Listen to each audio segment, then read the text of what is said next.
How to use grabpay Agoda. Hello everyone. In this video, I will show you how to use grabpay in Agoda. First, open your Grab application on your mobile device. Look for the payment section in the middle of your screen. Here, you need to activate your GrabPay wallet. Once your wallet has been activated, you can use it to pay later on GrabPay. After that, navigate to your account settings. Next, tap on Saved Places to access your saved locations.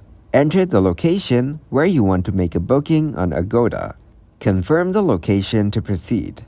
Now let me share more information with you. With GrabPay you have two payment options.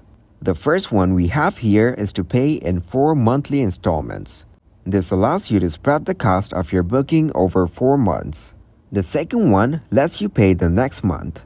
This option allows you to pay for your booking in full by the following month.